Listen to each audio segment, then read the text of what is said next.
Cobras e encantadores, um ritual sem alterações. Acontece todos os dias em Jemaa El Fna, a Praça dos Antepassados, o grande teatro de Marrakech.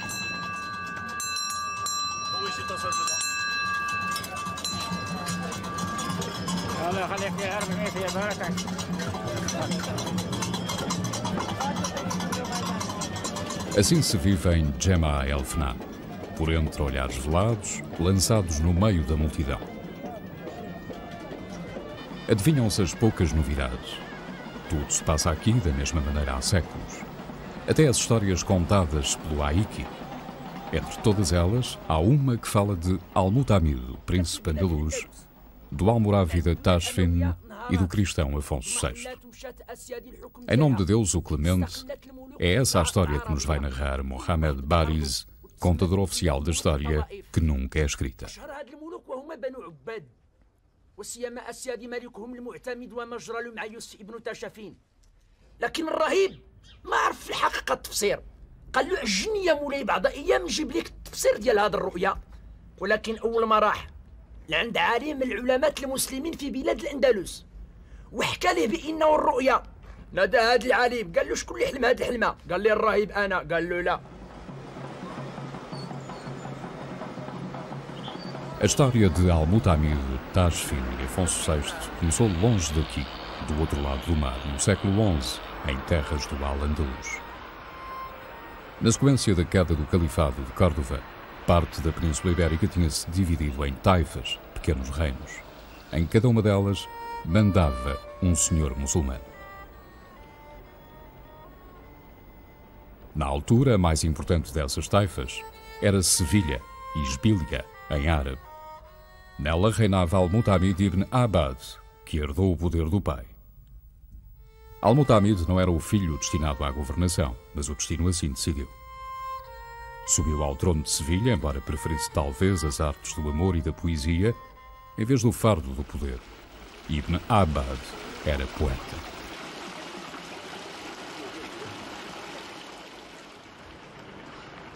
Sevilha, a Bela, foi o palco onde se desenrolou o destino de Al-Mutamid. A Praça da Giralda. Este local, ponto de partida dos turistas para um percurso sevilhano, mais não seria que terrenos anexos ao palácio de Ibn Abad. Os que conquistaram Sevilha muitos anos depois, ergueram-lhe uma das mais famosas mesquitas das Espanhas. Hoje já não se ouve o tropel dos jinetes nervosos que tomavam o rumo do Alcazar com mensagens para o rei. São pacíficos cavalinhos que puxam charretes cheias de curiosos à descoberta da cidade. Sonharam eles que existiu esse Ibn Abad que por aqui vagueou faz 9 séculos? Al-Mutamid en realidad él es un personaje que ocupa un lugar importantísimo porque representa toda esta sociedad de guerra, toda esta sociedad andalusí enfrentada a una sociedad de guerra. Y en ese sentido se ve muy claramente como un monarca que es amante de la cultura, amante de la poesía, que es un hombre sensible y culto, tiene que enfrentarse a una sociedad muy militarizada y tiene que hacer frente a una crisis enorme que es la que vive la península en el siglo XI. A realeza está no manejo dos livros. Deixa as correrias da soldadesca. Saúda a tua secretária como muçulmano e volta apenas para te despedires do trono. Arremete contra o exército da sabedoria e subjuga o sábio que te contradiga. Branda o teu cálamo como se lança fosse, será a tua vitória no campo do tinteiro. Fere com o gume do corta-papel e deixa o sabre agudo e acutilante. Não és como Aristóteles entre os filósofos?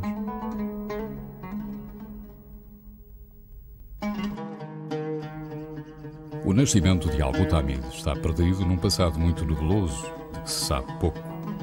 Uma coisa é certa, nasceu em Beja, pensa-se que em dezembro de 1040, o mesmo ano em que o pai tomava posse da taifa de Sevilha.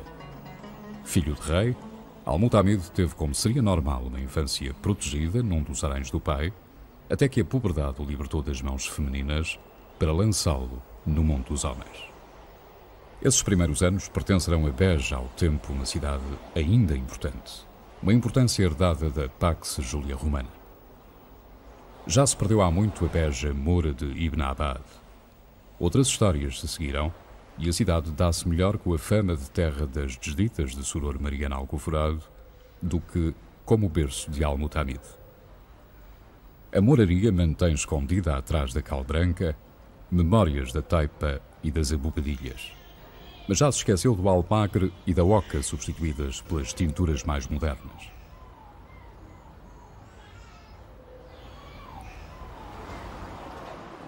Da igreja de Santa Maria, uma das mais antigas de Beja, diz-se que terá servido de mesquita. É possível, mas não está ainda provado. O templo que vemos hoje é o resultado das muitas alterações feitas ao longo dos séculos.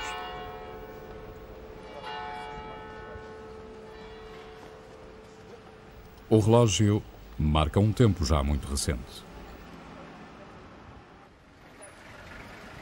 Do adro de Santa Maria avista-se uma parte importante da Beja histórica, soterrada. Sabe-se que em tempos o paço dos governantes árabes se situava nestas imediações. Perdeu-se o local exato onde seria. A voz do povo chamava-lhe a Casa de Aladino. A ser verdade tudo isto, é bem provável ter sido nessa Casa de Aladino que nasceu Al-Mutamid. Beja pouco mais conta na história do príncipe poeta. Nem o castelo, também ele muito alterado, foi testemunha de algum feito que tivesse como protagonista Ibn Abad.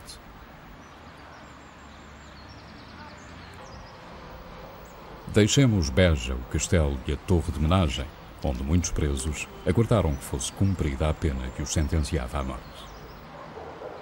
O fio da meada em território português será retomado anos depois, quando deparamos com Al-Mutamid a assediar Silves. Silves era descrita nas crónicas mouras como uma bela cidade muralhada, rodeada de hortas e pomares, servida por um rio que movia muitos moinhos e com um porto concorrido. Os pomares ainda existem, os moinhos desapareceram. Junto ao antigo porto mantém-se uma ponte que já foi romana e ainda hoje cumpre a missão de ligar as duas margens do Arado. No passado, a beleza da cidade tornou-se lendária. Silves era aprazível, os edifícios elegantes, como ninhões e de muito boa construção. Mas o que verdadeiramente cativava os cronistas e os deixava para sempre rendidos à cidade era a qualidade dos seus habitantes. Hospitaleiros, hábeis, muito eloquentes e com particular pendor para a poesia. Espantosamente, em Silves falava-se um árabe muito puro, talvez por parte da população ser originária do Iêmen.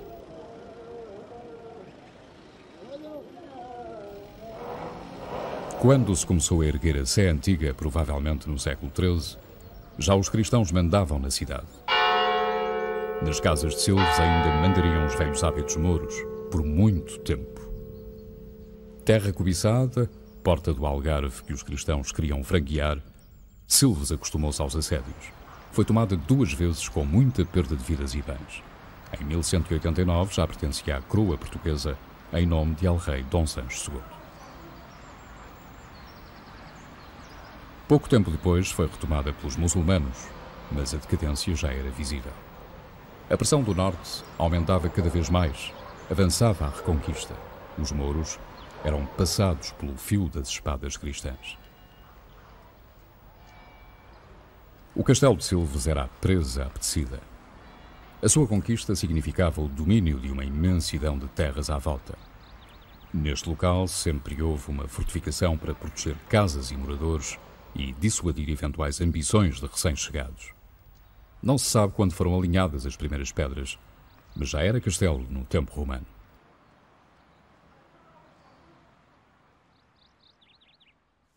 A entrada à estátua de Dom Sancho deixa poucas dúvidas sobre quem foi o último a dominar. Quando Dom Afonso Henriques ainda mal se aventurava por terras algarvias, tentou um arranjo diplomático com os mouros de Silves. Forjou-se uma aliança com Ibn Qazi, Mahdi dos Múridas, que revoltara a população, tomando o poder. Diz-se que, como penhor da aliança, Afonso mandaria de presente ao mouro uma armadura, uma lança e um cavalo armado à maneira goda. Mas acordos leva-os o vento. O castelo foi tomado pelos cristãos novamente, desta feita com a ajuda dos cruzados.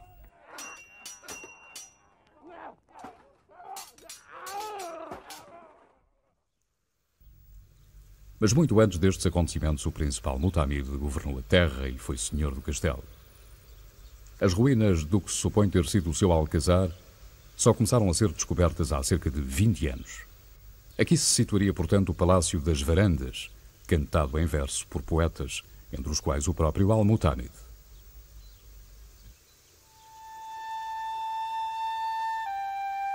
Mas façamos o tempo recuar ainda mais um pouco. Como aparece Silves na vida do Ibn Abbad? Al-Mutanid chegou aqui com pouco mais de 12 anos. Era o chefe nominal de uma expedição que o pai enviara para conquistar a cidade, o que foi feito. Silves ficou ligado à taifa de Sevilha. Al-Mutanid passou aqui uma juventude gloriosa, governando o castelo, escrevendo poesia, amando as belas mulheres e criando uma corte de intelectuais brilhantes. Foram os anos da juventude, acompanhado do amigo de sempre, de quase sempre, o poeta e político Ibn Ammar. Um turbilhão de vinho, de poesia e de amor, de noites insones, consultando a lua e os seus desígnios.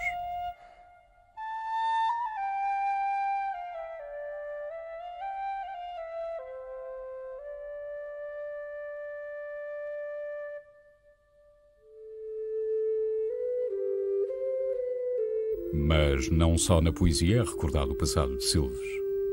A vida tinha o seu dia-a-dia de coisas comezinhas e grandes obras destinadas a melhorar o cotidiano das populações. Uma simples cisterna como esta poderia ter merecido um poema, pois dela talvez dependesse a vida em tempos de cerco.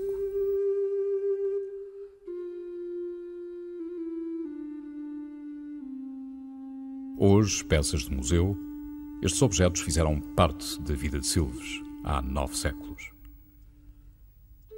Os candis alumiaram as casas, não se sabe de quem, mas prestaram um bom serviço e sobreviveram a quem os usou.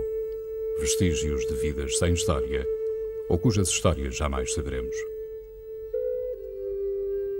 No museu juntam-se fragmentos de um passado que foi comum a todo um território que se estendeu entre os rios Douro e Guadiana, esse Algarve al-Andaluz que, num dado momento, juntou as duas margens do Mediterrâneo numa mesma cultura. Anos mais tarde, quando Silves nada mais era que a esfumada recordação de uma juventude descuidada, Al-Mutanid interpelava o amigo Abu Bakr ibn Ammar sobre a sua amada cidade. Saúda por mim, Abu Bakr, os queridos lugares de Silves, e diz-me se deles a saudade é tão grande quanto a minha.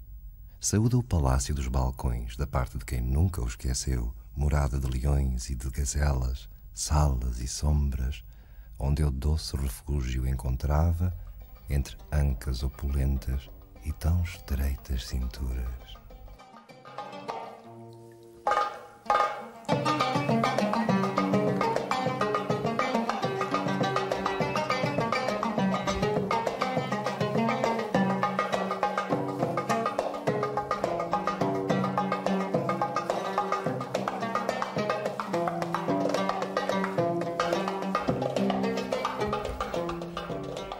Ao nascer do dia, as escravas de cintura de gazela recolhiam aos haréns escondidas pelas janelas de reixas e pelos portões guardados por ordem do seu senhor.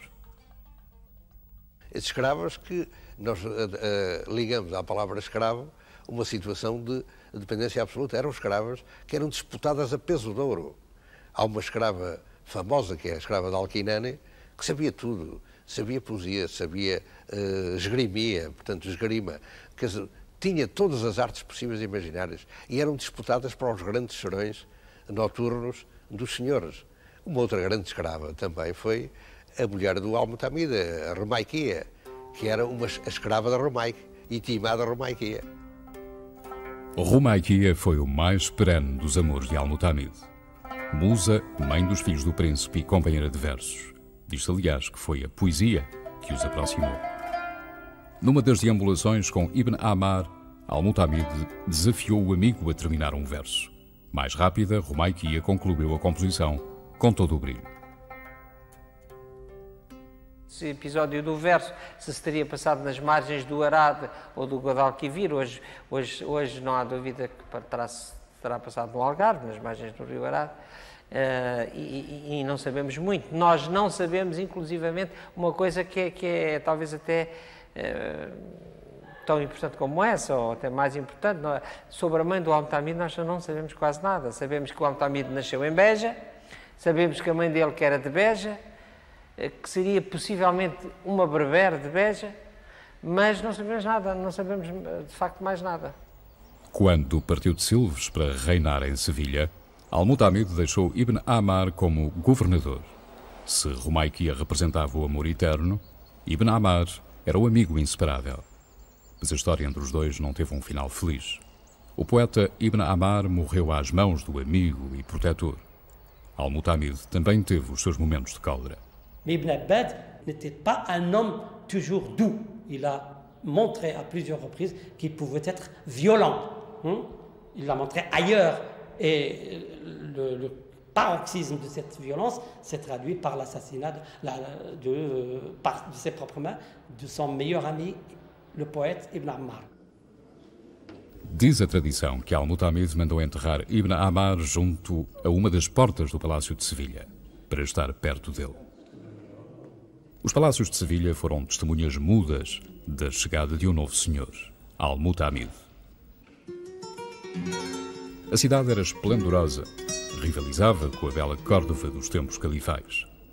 No entanto, a maior parte das salas são posteriores aos Ibn Abbad, pois os alcazares reais aumentaram à medida que mudavam os moradores. Mas num recanto do Jardim Andaluz, uma coluna sóbria lembra um velho inquilino. Al-Mutamid, rei de Sevilha, a homenagem da cidade.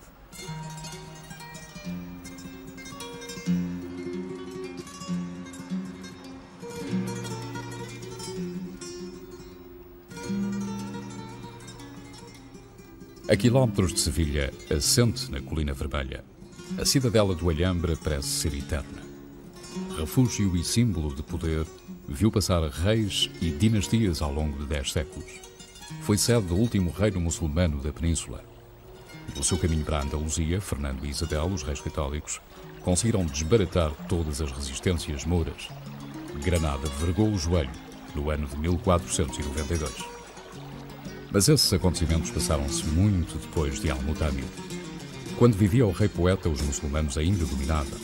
É bem verdade que se avizinhavam tempos inquietantes, mas às cortes taifais continuavam a chegar os mais brilhantes intelectuais, os mercados estavam bem abastecidos e nos meshwars os senhores davam audiências aos seus conselheiros. Uma mão poderosa e pia mandou gravar na sala de audiências que só Deus é vencedor.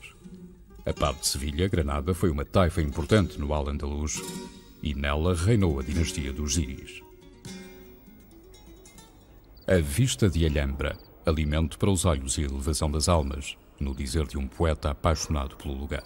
Uma paixão compartilhada e que se manteve ao longo dos tempos.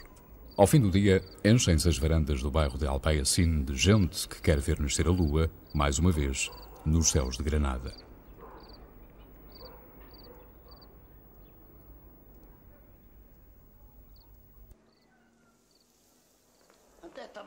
Até ao século X, o poder no Al-Andalus estava concentrado nas mãos do califa de Córdoba. Com a divisão em taifas, esse poder ficou disperso por várias cidades andaluzas. Córdoba perdeu a primazia.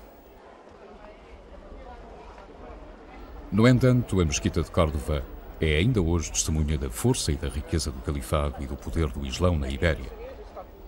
O edifício original foi construído por Abderramão I na penúltima década do século VIII. Nas épocas posteriores foi aumentada por Abderramão II e Al-Mansur. Cabeça da vida religiosa e intelectual da cidade, a grande mesquita de Córdoba, uma das 4 maiores de todo o Islão, foi erigida no lugar onde antes se situara primeiro um templo romano dedicado a Jano e depois uma igreja visigótica votada a São Vicente. O mirab, o nicho que indica a direção das orações, guardava em tempos uma cópia dourada do Alcorão, ouro sobre ouro. No arco do mirab, uma inscrição em letra cúfica relembra aos crentes que só há um Deus, o Rei, o Santo, o Pacífico, o Fiel, o Todo-Poderoso.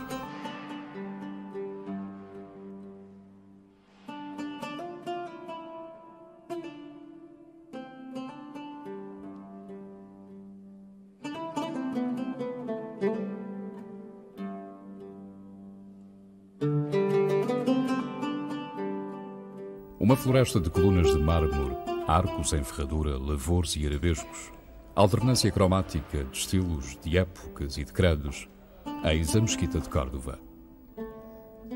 Com a Reconquista, a mesquita foi parcialmente destruída para nela se integrar um novo templo. Hoje, os vários elementos convivem pacificamente num espaço que continua a espantar os visitantes.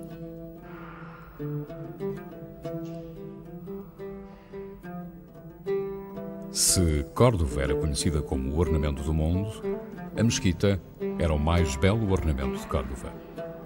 Um antepassado de Al-Mutamid chegou a ser imã desta mesquita.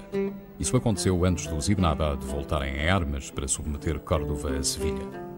Depois os tempos mudaram no Al-Andalus. Córdoba deixara de reinar como soberana absoluta. Os reinos taifas aproveitaram-se bem dessa herança que vinha do passado. Há uma base real, e essa base real assenta em quê? Os impostos, no tempo do califado, o dinheiro dos impostos, para onde é que ia? Ia fundamentalmente para Córdoba. Com os reinos de taifas, esse dinheiro começa a ser repartido. E os pequenos monarcas, como houve, por exemplo, um monarca que está ligado a uma grande família em Silves, os Ibn Mozayn, aplicam esse dinheiro como propaganda, inclusivamente, do seu próprio poder, protegendo poetas que muitas vezes passam a vida a incensar esses reis, esses pequenos reis, mas que no caso de Sevilha é de facto uma zona de grande poder intelectual. Sevilha passava a significar não apenas o poder político no Al-Andalus do século XI, era igualmente o centro de uma corte digna das Mil e Uma Noites, onde a vida se embalava ao som da poesia e das artes vindas de todo o mundo conhecido. Uma vida cortesã que não se confinava apenas à risonha Sevilha. Em qualquer pequeno reino de taifa, uma das marcas de qualidade era dada precisamente por esta pequena corte cultural. E repare que estamos num mundo mediterrâneo em que os detentores da poesia, da música e da ciência é uma espécie de jogadores de futebol atuais. Têm um mercado mediterrâneo e são comprados. Quem tem mais dinheiro consegue ter na sua corte os grandes artistas. Portanto, faz parte de um circuito em que vem o músico de Bagdade, vem o poeta de Marrakech. Portanto, há uma circulação cultural e intelectual que faz parte desta mentalidade, no fim de contas, do mundo do pequeno espetáculo da corte. Portanto, acho que em todo o lado, pequenas cortes caracterizam-se também pela capacidade financeira de poder comprar um bom artista.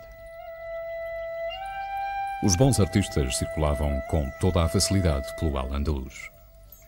Mértola, à beira do rio Guadiana, estava a vários dias de jornada de Sevilha, mas nem por isso era excluída da rota das pequenas cortes taifais. Tal como a vemos hoje, modesta, escondida num Alentejo profundo e deprimido, não a imaginamos com um cotidiano colorido e ademanes de cidade vivida. Mas assim aconteceu.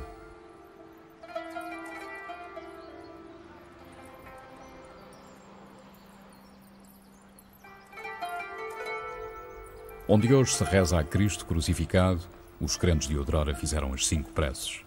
A Torre Cineira já foi alminar de onde o muezzin chamava a oração.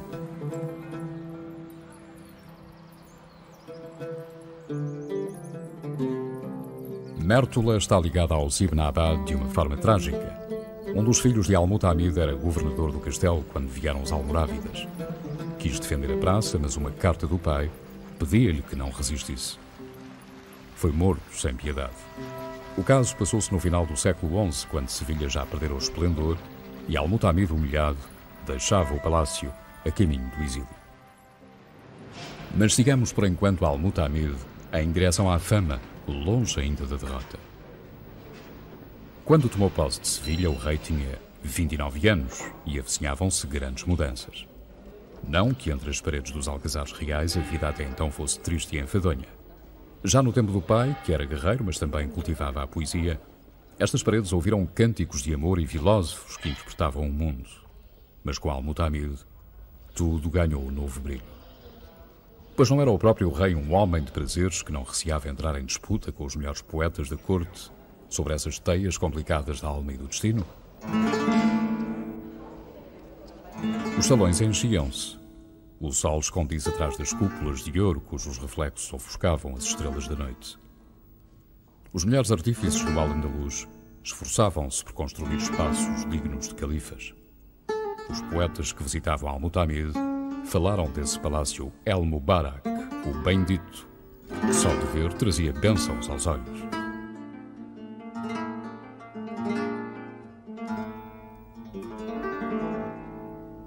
A corte de Al-Mutamid era uma festa constante.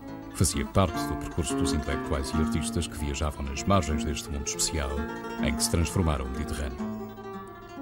De todos os cantos vinham adivinhos para ler nas mãos ou nos astros os desígnios de um futuro que parecia sorridente. Mas, escondida pelos jogos malabares, sentia-se uma certa tensão. Nos mercados, nas mesquitas e nas madraças, as escolas do Alcorão, o povo começava a falar. Os alfaquis, os doutores da lei, lamentavam a vida dissoluta dos seus dirigentes que pareciam pôr de lado a religião, mergulhados que estavam num mar de licenciosidades. Al-Mutamid talvez não escutasse. O tempo era de amores, versos e vinho.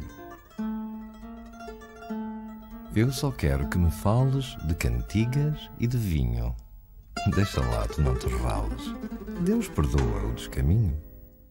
O mito de Al-Mutamid estava em fermentação. Mas onde é que o mito interfere com a verdadeira história do rei de Sevilha? A vida de Al-Mutamid, por exemplo, deu origem a uma autêntica epopeia. Portanto, é um homem que teve um grande poder, que tentou recriar em Sevilha uma corte do tipo dos grandes califas orientais, protetores da cultura. E ele cercou-se realmente de uma série de poetas e de uma série de homens ligados à cultura. Ele próprio era um homem de cultura. Ele próprio foi um dos grandes poetas de todo o Islão. E o seu filho também, um dos filhos do governador de Mértola, que foi morto pelos almorávides e cujo corpo foi escondido, também ele foi um grande poeta. Invisível a meus olhos, trago-te sempre no coração. Tu, a quem envio a Deus feito paixão e lágrimas de pena com insônia. Inventaste como possuir-me e eu, o indomável, submisso vou ficando. Meu desejo é estar contigo sempre. Oxalá se realize tal vontade. Assegura-me que o juramento que nos une nunca à distância o fará quebrar. Doce é o nome que é o teu, e aqui fica escrito no poema Itimad.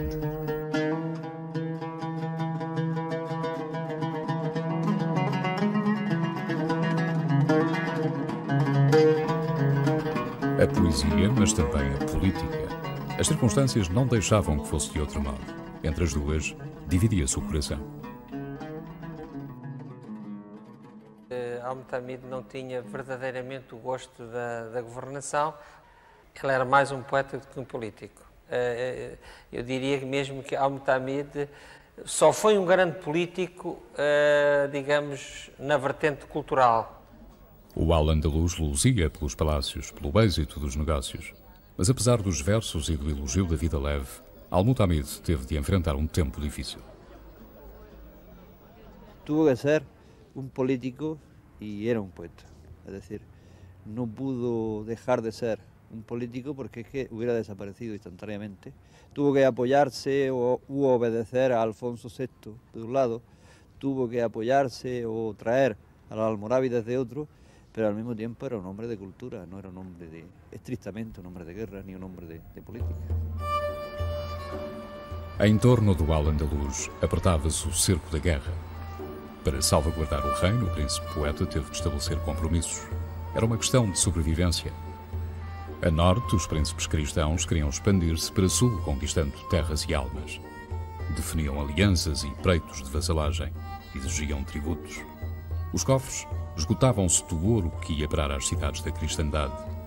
Para não ser absorvida, a sociedade andaluza suportou anos de pesadas cargas fiscais. De um lado, o pesadelo, e do outro. Do outro lado do mar, no Magreb, a situação não era menos inquietante. Os berberes organizavam-se para combater e emergia um poder aglutinador. Yusuf ibn Tashfin, o líder dos almorávidas. Al-Mutamid estava entre duas sociedades guerreiras em expansão. O fim do paraíso mítico do Al-Andalus aproximava-se. Era impossível suster o percurso da história. La sociedad andalusí se encontraba entre dos fuegos y estaba condenada a morir de manera clarísima. De hecho, se sostiene por la llegada de los norteafricanos, primero de los almorávides, después de los almohades, pero su destino final estava sellado já. Foi nesta região, perto de Marrakech, que começou a derrota de Al-Mutamid. Tal como outrora, às horas previstas, soa o chamado. Nos distantes anos das últimas décadas do ano 1000, os alfaquis já falavam em Guerra Santa. Mas antes de tudo era preciso obrigar os irmãos muçulmanos dessa terra chamada Al-Andalus a cumprir os preceitos do profeta. ودخل مالك مع مالك ربما ما غادي تحمد عاقبة هذا الأمر. قال لهم اللهم نصلح الجمال ولا نرعى الخنازير. يعني يصلح الجمال لابن أسياد التشفين ولا يرعى الخنازير الملك أسياد الفونسو السادس. باختصار الكلام صفة الفقهاء والطلبة. Está dito que não podem reinar dois reis ao mesmo tempo e no mesmo lugar. Por isso, Al-Mutamid disse preferir ser cameleiro de Ibn Tashfin do que porqueiro de Afonso VI. Isto significa que Al-Mutamid escolheu Ibn Tashfin e que recusou Afonso VI. Não saberemos nunca se a questão foi posta nestes termos. Verdade ou mentira, a frase correu célebre. O destino estava decidido. Al-Mutamid não perderia o reino para os cristãos do norte, mas sim para os muçulmanos do sul.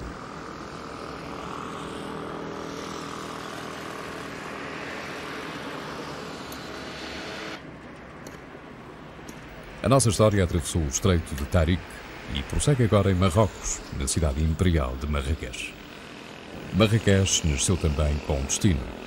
Destino definido pelo encontro entre as tribos berberes e o Islão.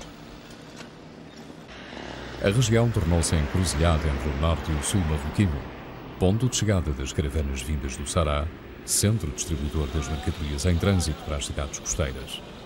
Transformou-se rapidamente na capital de um império que ia da Argélia ao Atlântico. Pelas suas 14 portas move-se hoje uma população de 500 mil de habitantes. As ruas da cidade velha fervilham, como sempre. Não devem ter mudado muito. Atribui-se a Ibn Tashfin a fundação de Marrakech. Precisava de um espaço amplo onde os seus guerreiros estivessem à vontade, habituados que eram à imensidão do deserto. O espaço plano de Marrakech parecia ideal. Marrakech, a porta do deserto. Os caravansarai continuam a alojar os viajantes que pernoitam intramuros para terem as mercadorias prontas para venda às primeiras horas do dia. Marrakech é também uma cidade cumpridora da fé que presidiu à sua fundação. A vida gira à volta da mesquita. No Al-Andalus do tempo de Al-Mutamid talvez tivesse havido um pouco de descrença. A vida doce e fácil da Andaluzia, os tempos permissivos que faziam da discussão entre filósofos coisa comum e aceite, talvez semeasse uma ou outra dúvida. A história está cheia de exemplos de épocas como essa. Há mesmo um poema de Al-Mutamid que aflora a questão num diálogo com Ibn Ammar. O Almoedin anuncia a hora da oração. Ao fazê-lo, espera que Deus lhe perdoará os seus pecados. Que seja feliz, já que dá testemunho da verdade. Se o coração acreditar, aquilo que diz a língua.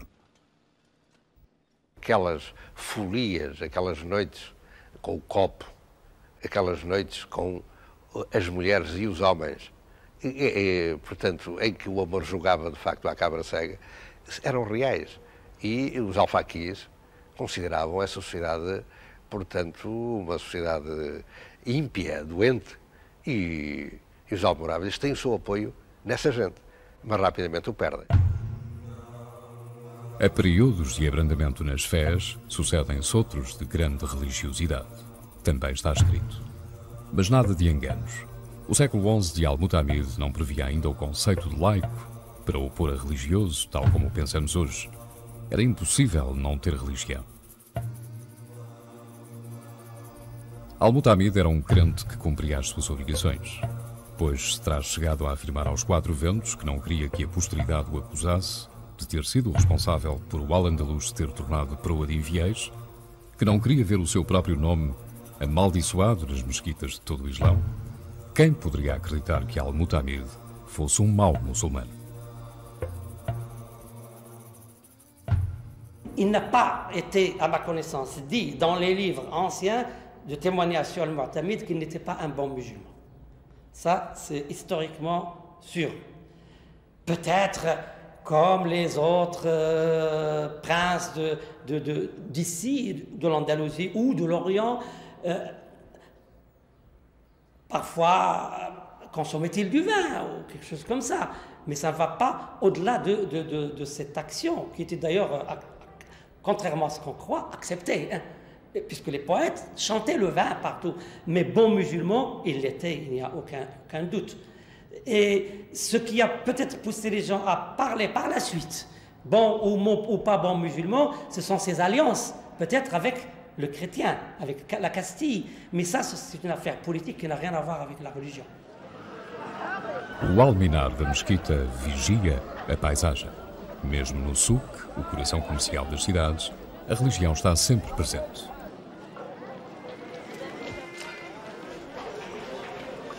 Com o sol a pino, os vendedores aceleram o cervo aos clientes.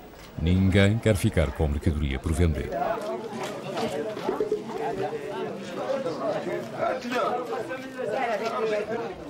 O souk é a soma de todos os souks. O dos metalúrgicos, o das lãs, o dos joalheiros, o dos ervanários, o dos tintureiros, o dos tapeteiros.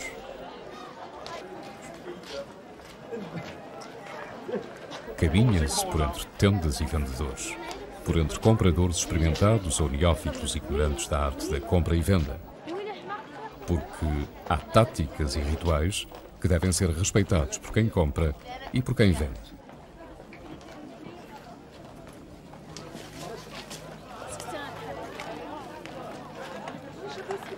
As lojas passam de pai para filho, as artes e as profissões também. Na aparente confusão, este mundo é organizado. Cada um sabe qual o seu lugar no souk e na vida. Mais de metade da população de Marrakech vive do artesanato e, de algum modo, tem a sua vida ligada ao souk. Foi no souk dos ervanários que alguém nos recordou Al-Mutamid ibn Abad, o andaluz. Seria o local menos próprio para retomar o fio do destino do rei sevilhano.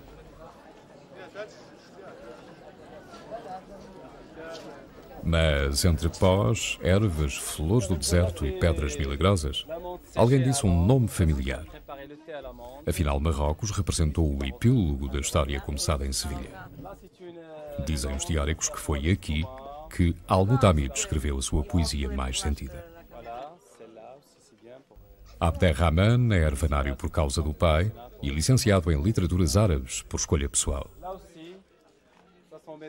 Al-Mutamid ibn Abad veio por acaso, paixão antiga dos bancos da faculdade.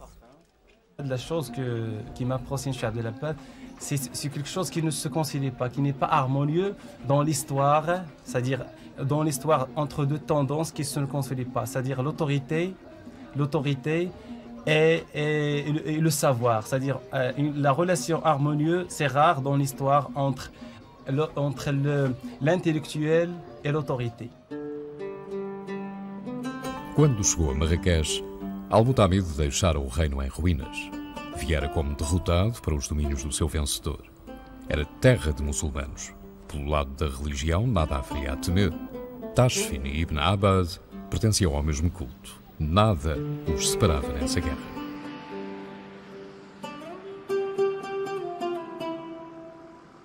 A grande mesquita de Kutubia, cujo nome se deve às mais de 200 lojas de livros que a rodeavam outrora, está situada no centro da Medina histórica de Marrakech. Esta Kutubia, inspirada nas grandes mesquitas andaluzas, não é a primitiva que foi destruída por suspeita de estar mal orientada. A atual é do período almóhada. Quando os almorávidas foram derrotados e expulsos de Marrakech, os almóhadas arrasaram todos os monumentos que lembrassem os antigos senhores. Salvou-se este, ainda hoje conhecido como Quba Almorávida. cada poder queria incutir na cidade uma marca especial. Depois de terem vencido na Andaluzia, os almorávidas fizeram de Marrakech a capital do Império.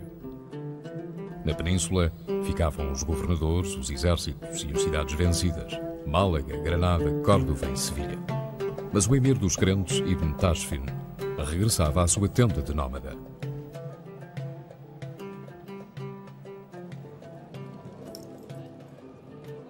As voltas e arquivoltas da Cuba almorávida, feitas no estilo andaluz, talvez mesmo para operários trazidos de lá.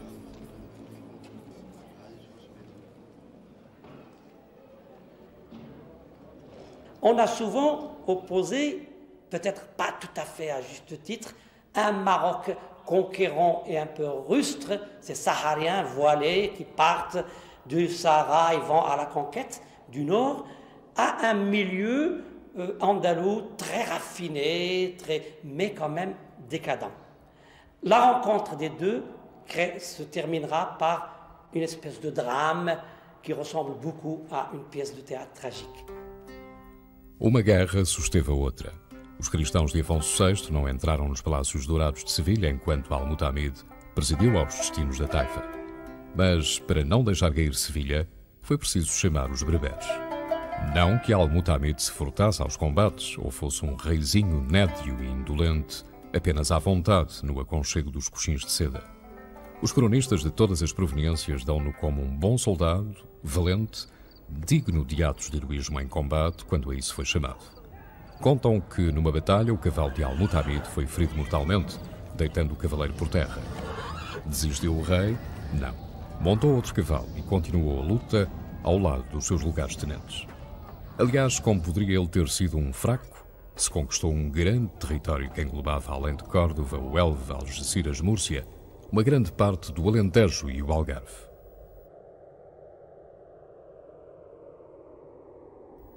Mas ninguém pode ir contra o destino.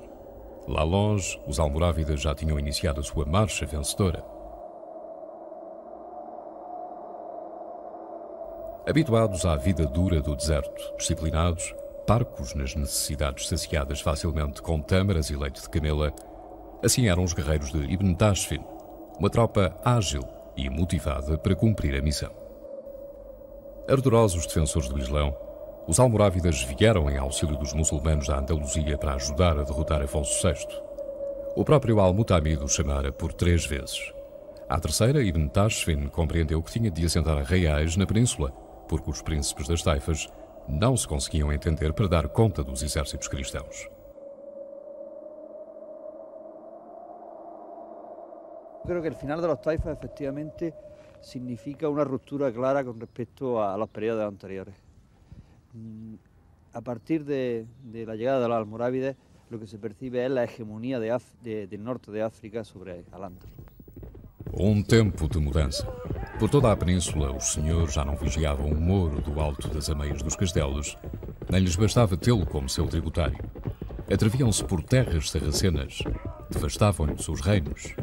Era obra de Deus converter esses infiéis, empurrá-los e aos seus erros para longe das fronteiras da cristandade.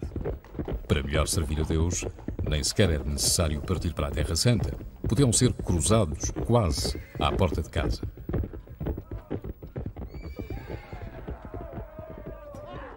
Os jogos de guerra eram coisa comum nesta Ibéria medieval. Há relatos de encontros encarniçados, de vitórias cavalheirescas e de derrotas estrondosas. Depois a vida regressava. As ervas voltavam a crescer nos campos dizimados. Nem sempre os cristãos levavam a melhor. Em 1086 deu-se perto de Badajoz uma batalha que ainda hoje é recordada, Zalaca. Nela participaram Afonso VI, Al-Mutamid e Ibn Tashfin. Afonso VI tinha uma força de aproximadamente 2.500 homens e confiava na competência dos seus cavaleiros. Queria uma vitória rápida e arrasadora. O almorávida Ibn Tashfin conseguira reunir talvez o triplo das forças cristãs. Diz uma crónica antiga que para combater o Lionês foram enviados de Marrocos carniceiros e feras ferozes, velhos e moços de fornidos braços e corações puros ao serviço de Deus, que sabiam o que era a guerra e a tinham experimentado até ao ponto em que eram seus filhos e a guerra sua mãe. estábamos delante de un periodo que no acepta al Andaluz. Al Andaluz ya está acabando, no acepta a una Al-Andalus muy avanzada, que no está militarizada, que está más hecha en la cultura, en un sistema muy avanzado en todos los aspectos.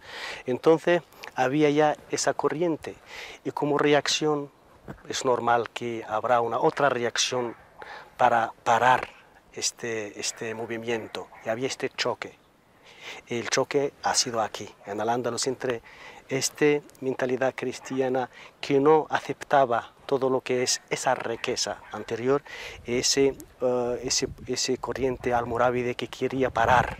Y ha sido la confrontación entre el cristianismo y el islam aquí en la tierra de Al-Ándalus, haciendo, como se dice, comenzar una nueva era de la historia del Mediterráneo.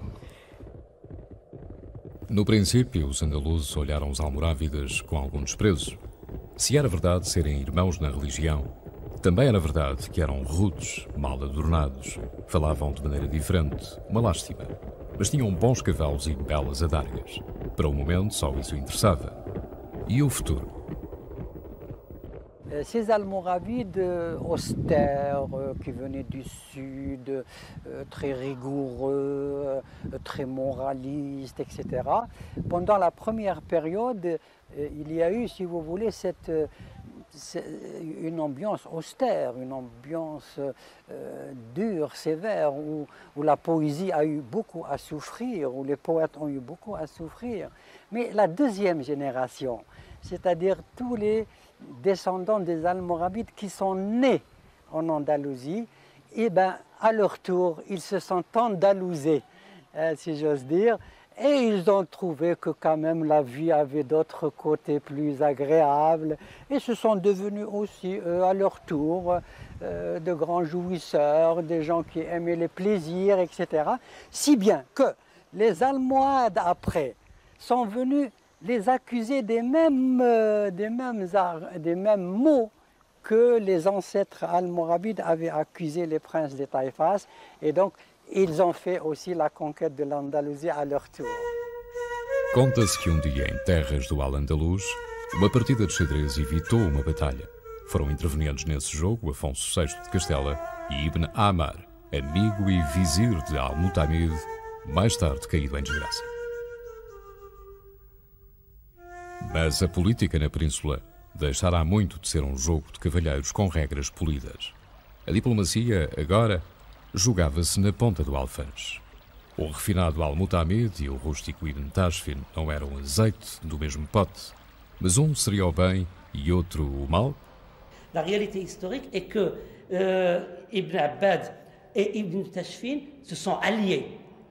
Il a été établi que Ibn Abbad a, disons, trahi l'alliance en appelant Youssouf ibn Tashfin la deuxième fois et en s'alliant malgré cela avec l'ennemi. Donc ça aurait été une catastrophe pour Youssouf qui arrive de Marrakech jusqu'à Séville pour se faire vaincre par la faute de ses alliés. Donc sur ce plan, on a dit que cela. Mais est-ce que vraiment les deux, hein, l'un était le bon, l'autre était le méchant? Je vous dirai simplement le témoignage d'une tierce personne qui n'est autre que le roi de Grenade, Abdullah Ziri de Grenade. Il a subi le même sort que Ibn Abbad, également Armat exilé. Il dit, lui, il a écrit ses mémoires, pas des poésies, mais des mémoires. Et dans ses mémoires, il dit ceci de Youssouf ibn Tashfin, textuellement. Personne après Dieu, dit-il, ne m'a fait autant de bien que Youssouf ibn Tashfin.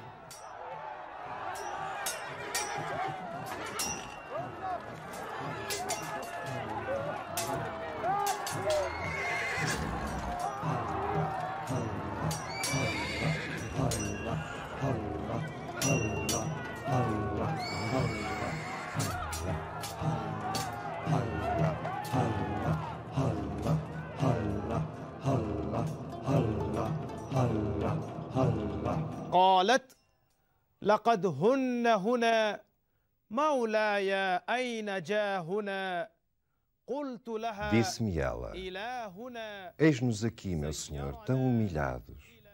Nossa glória antiga acabou-se? E eu respondi-lhe: foi o próprio Deus que aqui nos trouxe.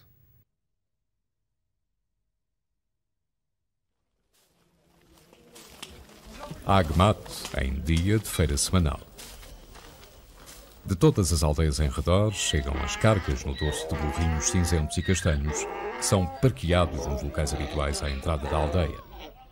Enquanto os donos fazem os negócios, os bichos trincam umas palhas frescas, sustento suficiente para aguentar depois um regresso a casa mais aliviado. São manchas compactas de cinza e terra e caudas inquietas à espera que o sol desabe no horizonte e se acabe o dia de trabalho.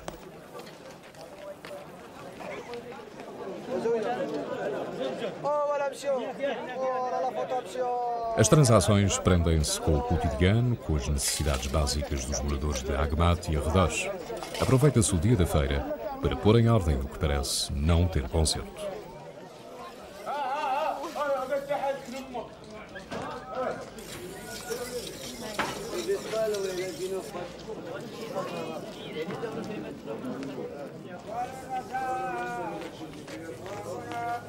Nas ruas de terra batida, as sandálias e as babuchas não têm descanso, à procura do produto ou do serviço que falta. E de tudo se pode encontrar, o que não significa que se compra à primeira.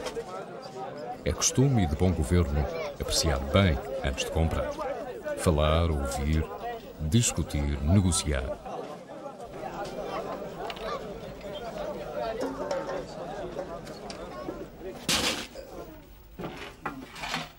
Vocacionada para o comércio, Agmat era outrora famosa pelos jardins, hortos e vinhas, e pela qualidade do pão que saía dos múltiplos fornos que alimentavam uma vasta população. No outro extremo de Agmat, a agitação é diversa. Sem muitas pressas, as crianças da primeira classe preparam-se para iniciar mais um dia de aulas. A vontade não é muita, pelo caminho, todos os motivos servem de distração. Depois da Sura do Profeta, o Beabá escrito no quadro negro. A seguir as repetições, até que os sons se tornem familiares, os olhos se habituem às formas e a mão desenhe com firmeza.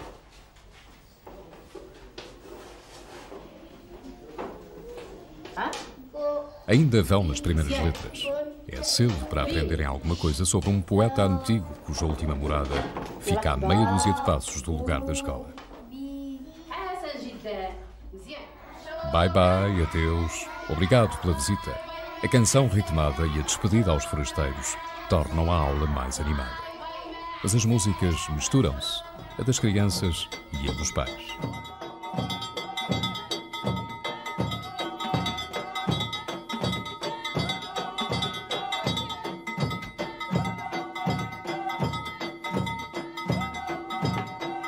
Estas são danças e sons da região do Atlas, repetidos há muitas gerações sem grandes mudanças.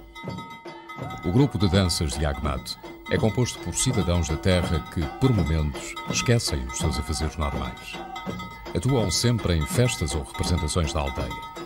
O toque de reunir é decidido num encontro informal entre os homens, os chefes de família, que analisam a oportunidade do espetáculo.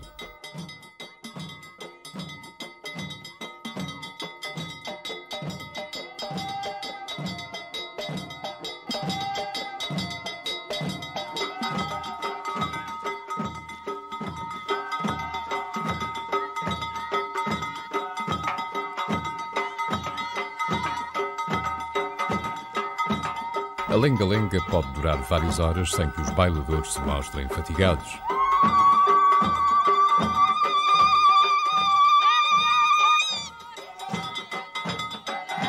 Só precisam de um espaço amplo como este, a Praça Central da aldeia, lugar fronteira ao local mais conhecido de Agmat, o túmulo do poeta Al-Mutamid. Visitante que chegue, é para aqui que se dirige. Abdelkrim é o guarda do túmulo de Al-Mutamid há vários anos. Com o tempo, aprendeu a gostar deste poeta andaluz que foi príncipe de um reino magnífico e veio acabar em Agmat, na maior das penúrias. A história de Al-Mutamid enche de admiração os turistas. O guardião não se cansa de repeti-la porque os visitantes gostam de saber as histórias de personagens quase irreais. Abdelkrim nunca se faz rogado. Nas horas mortas, aproveita para decorar poemas. Até se atreveu a escrever uns versos de homenagem ao andaluz, cuja tumba lhe é tão familiar. Voilà la tombe du prince poète Al-Mutamid. La deuxième, son fils, Mohamed Petit. Et la troisième, c'est sa femme, Atimed Romaikia, qui lui accompagne dans sa belle vie et dans sa mauvaise vie. Túmulo de desterrado, regue-te o orvalho vespertino e matinal, pois conquistaste os restos de Ibn Abad. Em ti jazem razão, sabedoria e generosidade, abundância na seca e água para os sequiosos, e lança, espada e flecha no combate. Para sempre a bênção de Alá sobre a tua sepultura, incontáveis vezes, para sempre.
بعد جابوا يوسف ابن تاشفين إلى أرض غمات هو ومرته الروميكية في القيود والسلاسل والإغلال. بقى تما حتى وفاته المنية في سنة 484 هجرية. بعد مدة قليلة ماتت الروميكية وتدفنت بإنه في جنبه وانتهت بإنه الحياة ديالهم.